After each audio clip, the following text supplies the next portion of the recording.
430 light-years from here, inside a cloud of gas so cold and so dark that it blocks out the stars behind it, an object is pulling itself together. It has been doing this for about 100,000 years. It is not finished. It is not a star. Not yet. It is not a planet. It is not a nebula in the way you were taught in school. It is not even stable. It began collapsing before the pyramids were built, before the last ice age ended, before anyone alive had ancestors with a written language. It weighs somewhere between 20 and 40% of our sun, and around it, edge on to us, sits a flat, dark disk, roughly the size of our entire solar system. For most of the history of astronomy, this stage was invisible. We knew it had to happen. We had never watched it happen. Researchers are not describing this object as interesting, or as expected. They are describing it as one of the youngest objects ever resolved in this kind of detail, and they are openly writing that parts of what they see still cannot be fully explained. This is the story of L1527, and the star being born inside it. And here is the part the headlines are not telling you. It is not just what Webb photographed. It is what that photograph says about the chemistry that eventually became your solar system, your planet, and the carbon in your own body. It is what is happening to that object right now, in 2026, that almost nobody is discussing. And it is what happens in the 2040s, a date already fixed by physics, not opinion. Stay with me, because by the time this is over, you will never look at a picture of a star the same way again. To understand why this image mattered, you have to go back to a woman with a magnifying glass and a stack of photographic plates. In the late 1950s and early 1960s, an American astronomer named Beverly Turner Linz, then in her early 30s, took on one of the most tedious jobs in the entire field. The Palomar Observatory Sky Survey had photographed the northern sky onto large glass plates, thousands of them. Someone had to go through those plates and catalog the places where there were no stars. Think about that for a second. Her job was to find the holes. Across the Milky Way, there are regions that look like tears in the fabric of the sky, patches where the star field simply stops. For a long time, astronomers argued about what those patches were. One camp thought they were genuine gaps, tunnels through the galaxy where no stars had formed. The other camp thought something was sitting in front of the stars, blocking them. The second camp was right. Those patches are clouds. Cold dust and molecular gas, dense enough to absorb visible light completely. Linz went through the plates by eye, patch by patch, and in 1962, she published the Catalogue of Dark Nebulae, more than 1,800 entries. Each one got a number, prefixed with an L for Linz. Entry number 1Phi27 was an unremarkable smudge in the constellation Taurus. That is where the name comes from, L1527, not a designation invented by NASA, a line item in a catalogue of dark patches, compiled by hand, decades before anyone knew what was inside it. For years, that is all it was. A dark spot. Then infrared astronomy arrived, and the picture changed completely. Dust blocks visible light. It does not block infrared nearly as well. When infrared surveys started scanning the sky in the 1980s, several of these supposedly empty dark clouds turned out to be glowing from the inside. Something warm was buried in them. L1527 was one of those. Inside the smudge was a source of infrared radiation, a compact, warm object embedded in the cloud, invisible to every optical telescope on Earth. Think about what that reversal means. For decades, these dark patches were treated as absences, nothing there. Empty regions on a survey plate that you noted and moved past. Then the instruments changed, and the absences turned out to be the most active places in the neighborhood. The map had not been wrong. The map had been incomplete in a way nobody could detect from the inside. That is a pattern worth remembering, because it happens repeatedly in this field. The thing you cannot see is not usually nothing. It is usually the thing you do not yet have the instrument for. In 1993, astronomers formalized what that meant. A team led by Philippe André proposed a new category for the very youngest of these objects, Class 0. Not a star, a protostar. An object still buried in the material it is feeding on, still gaining mass, still nowhere near hot enough at its core to do the one thing that defines a star. L1527 became one of the textbook Class 0 objects. Astronomers pointed radio telescopes and millimeter arrays at it for 30 years. They mapped its gas. They measured its motion. In 2012, a team led by John Tobin published evidence in the journal Nature that L15027 had a rotating disk around it. A genuine, rotationally supported disk, at a stage where many models had said one should not have formed yet.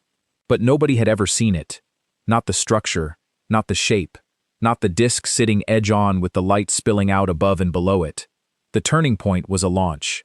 On the 25th of December, 2021, the James Webb Space Telescope left the ground. It unfolded a 6.5-meter primary mirror made of 18 gold-coated hexagonal segments. It traveled roughly 1.5 million kilometers from Earth, and it was built for one thing above all others: infrared. In November of 2022, NASA released Webb's near-infrared image of L1527, a dark cloud that had been a numbered smudge in a 1962 catalog, turned into an hourglass of orange and blue light, with a black line across the middle. That black line is the disk. That hourglass is a star being assembled. Here is what is physically happening, step by step. No metaphors yet. Just the chain. Start with a molecular cloud, gas and dust, mostly hydrogen, at roughly 10 to 20 degrees above absolute zero.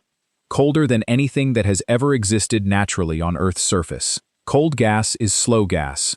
Slow gas has almost no pressure to push back with, so gravity wins.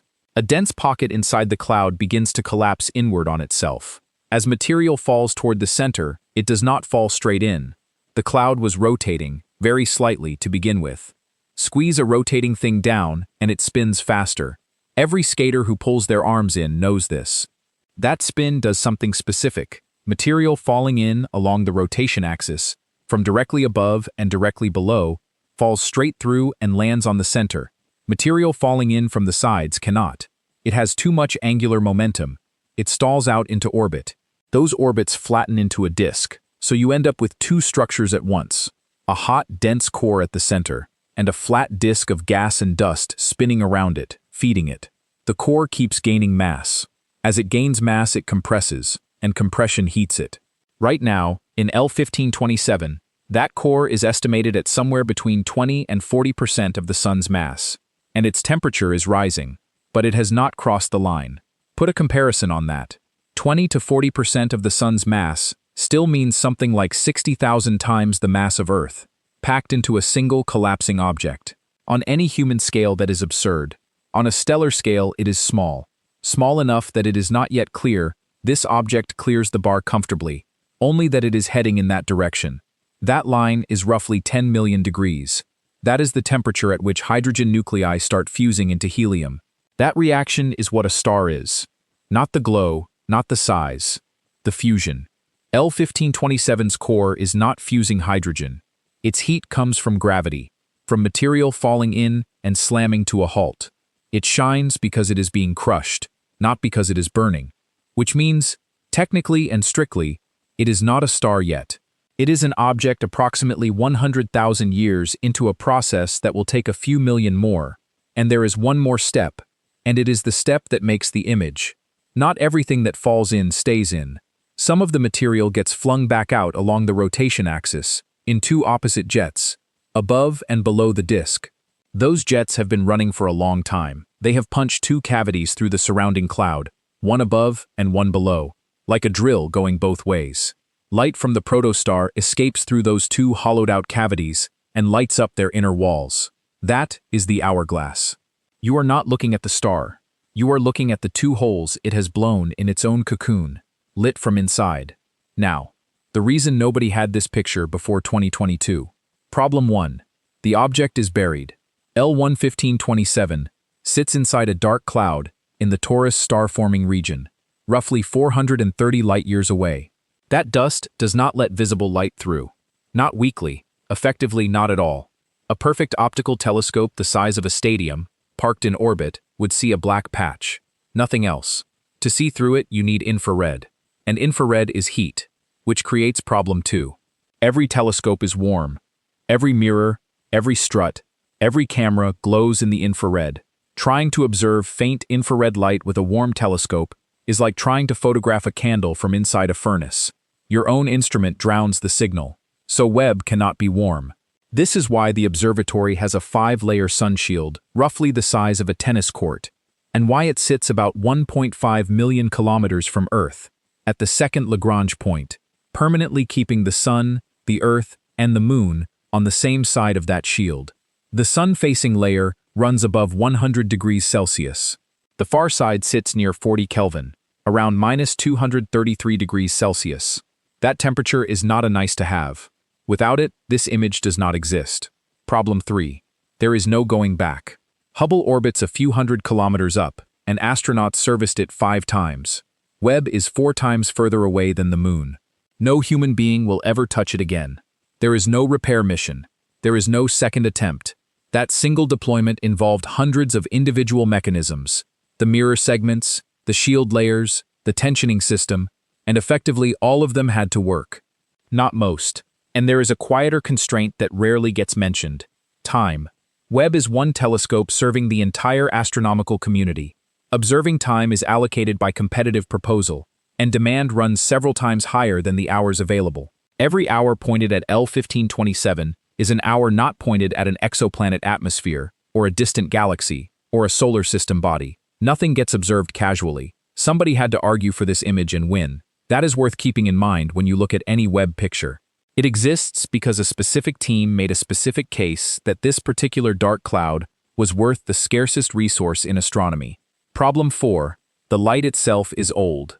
When you look at the L1527 image, you are looking at photons that left that cloud around 430 years ago, before the telescope was invented on Earth. So let's be precise about the title of this video, because this channel does not exaggerate.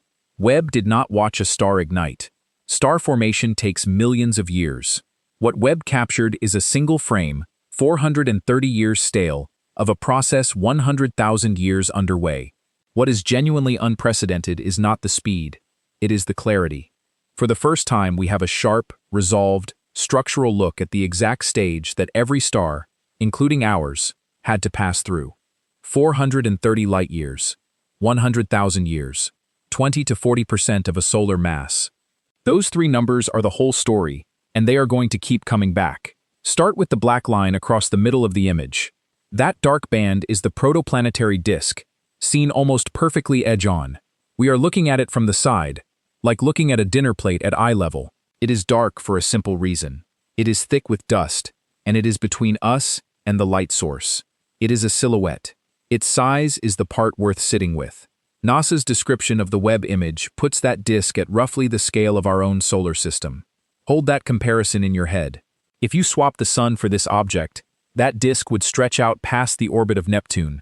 Everything you have ever seen a photograph of, every planet, every moon, the whole set, would fit inside that dark band. And here is the part that is genuinely hard to process.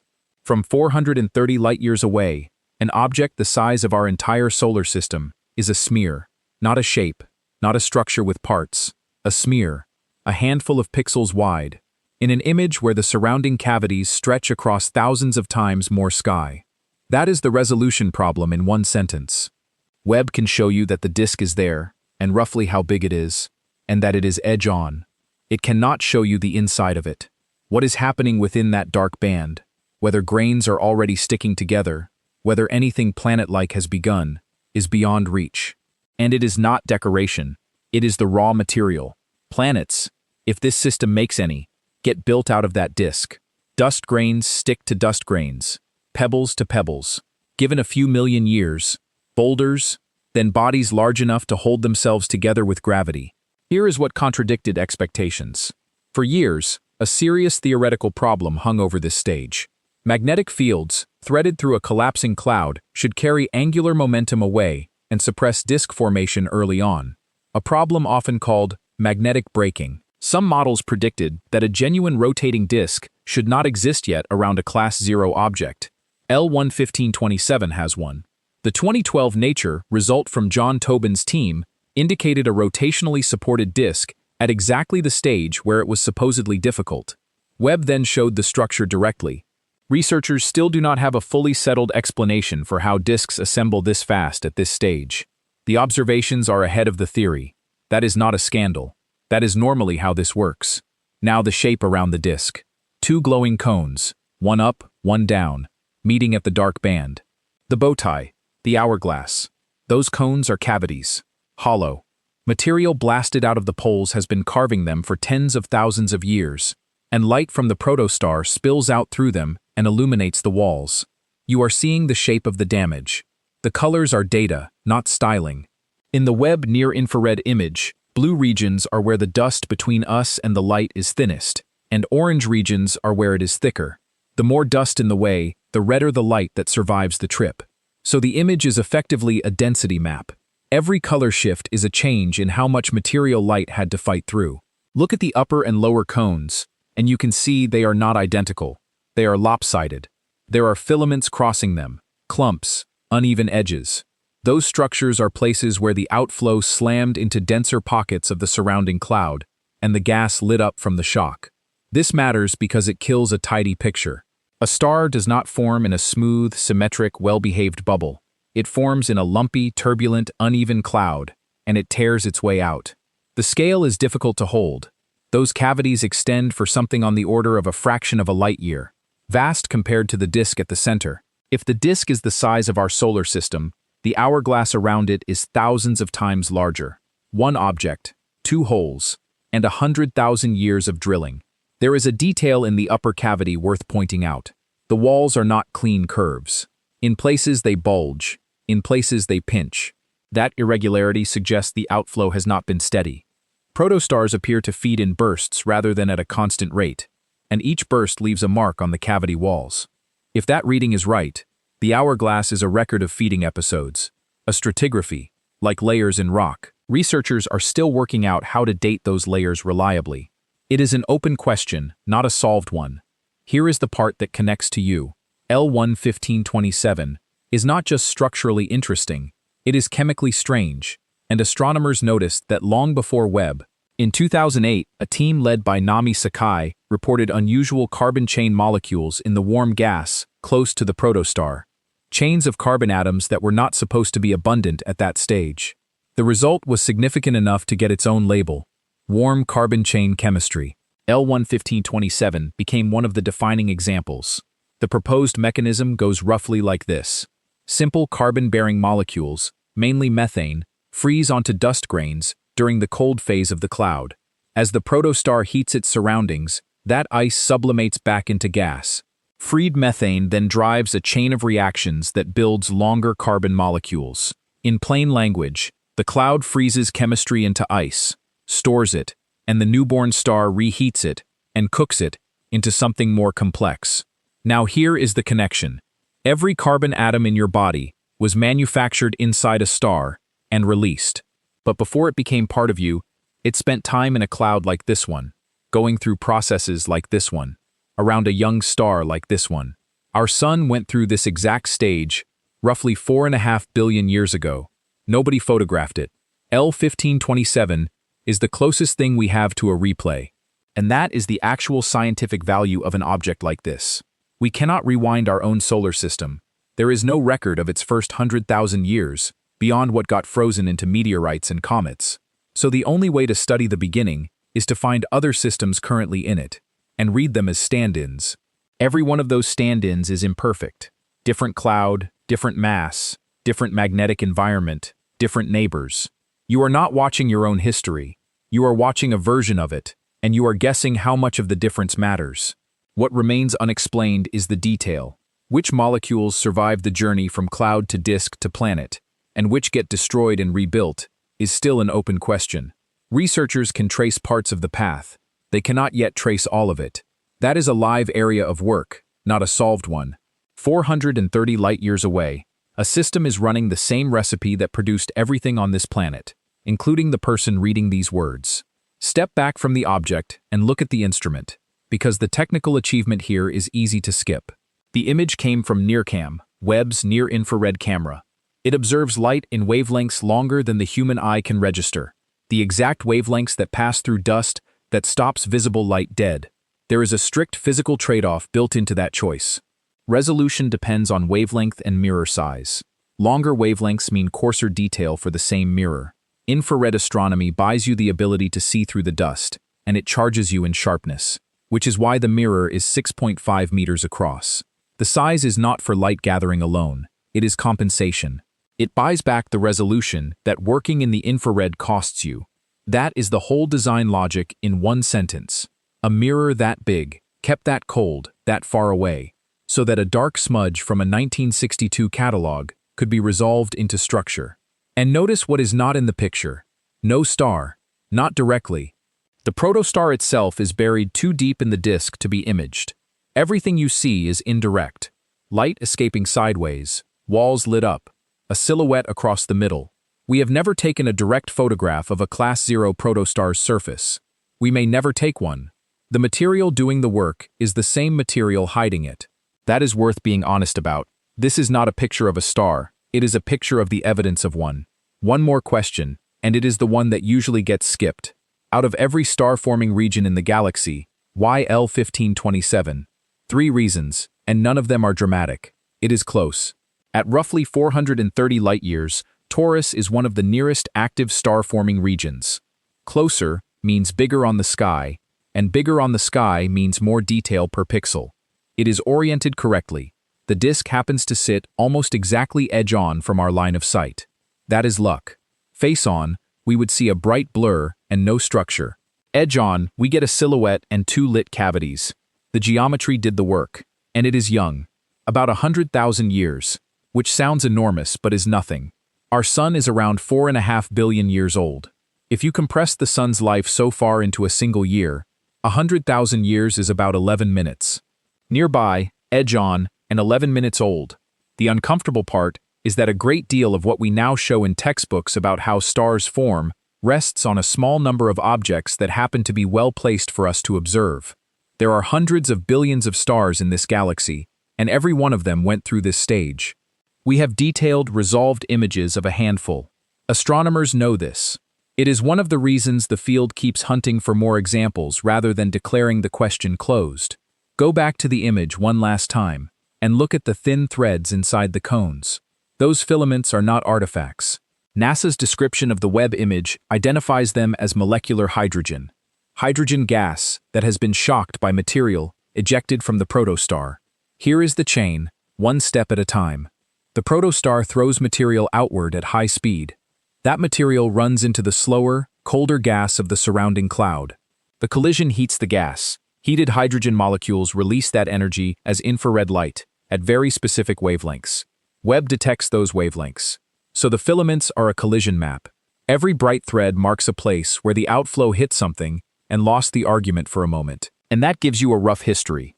Where the threads are dense and tangled, the outflow met resistance. Where the cavity walls run smooth, it did not. You are reading 100,000 years of a young object fighting its way out of the material that made it, written in the shape of the wreckage. There is a comparison worth making here, and it is uncomfortable. The process building this star is also destroying the cloud around it. The jets, the radiation, the outflow, they clear out the envelope. Eventually, they clear out enough that no more material can fall in, and the star stops growing. The thing that ends star formation is the star. What is still not fully settled is exactly when that cutoff happens, and how much it determines the final mass. 2 protostars in the same cloud can end up very different sizes, and researchers cannot yet predict which one becomes which from first principles. It is one of the central open problems in the field. The question of what actually sets a star's mass. 430 light-years away, that question is being answered in real conditions, at a rate of about 1 answer per 100,000 years. So where does this go? For L1527 itself, the timeline is not on a human scale. Over the next few 100,000 to few million years, the disk keeps feeding the core. The core keeps compressing. Temperature keeps climbing toward that 10 million degree threshold. If it gathers enough mass, fusion starts, and it becomes a genuine star. At its current 20 to 40% of a solar mass, it would end up a small, cool, red star. The most common kind in the galaxy, and the longest lived. A star like that can burn for hundreds of billions of years, longer than the current age of the universe by an enormous margin. Meanwhile, the outflow clears the remaining envelope. The cocoon thins. Eventually, the object becomes visible in ordinary light, and the hourglass fades. None of that happens in your lifetime, or your species' lifetime, most likely. The next frame of this movie is 100,000 years away. The telescope's timeline is much shorter and much more definite. Webb has no fuel resupply and no servicing option. It needs propellant to hold its position and its pointing. Because the launch was unusually precise, NASA has stated the observatory carries enough propellant for more than 20 years of science, which puts the end of the mission somewhere in the 2040s. That is the date locked into the calendar. Not a prediction, arithmetic. At some point in that decade, the propellant runs low, the telescope drifts off station, and the data stops. There is no rescue. There is no second Webb sitting in a warehouse. But here is the thing about the object on the other end. When Webb goes quiet, L1-1527 does not stop. The disk keeps spinning. The jets keep drilling. The core keeps heating toward ignition. It has been doing this for 100,000 years, and it will keep doing it, whether or not anything is watching. There is nothing to stop it. One dark smudge, catalogued by hand in 1962. 430 light-years of empty space. 100,000 years of collapse. 20 to 40% of a sun, not yet burning. We got one clear look at it. One telescope, one narrow window of years. One chance to study the stage that made every star in the sky, including ours. And when that window closes, it closes for a generation. That is the honest version. No countdown, no breakthrough that changes everything. Just a photograph of an ordinary process, taken at extraordinary difficulty, of something that was doing this long before we existed, and will keep doing it long after. If you want more of this, real observations, real instruments, real published results, without the exaggeration, subscribe and turn on notifications. Everything here is grounded in real published research, rather than exaggerated headlines. The next one is already in production.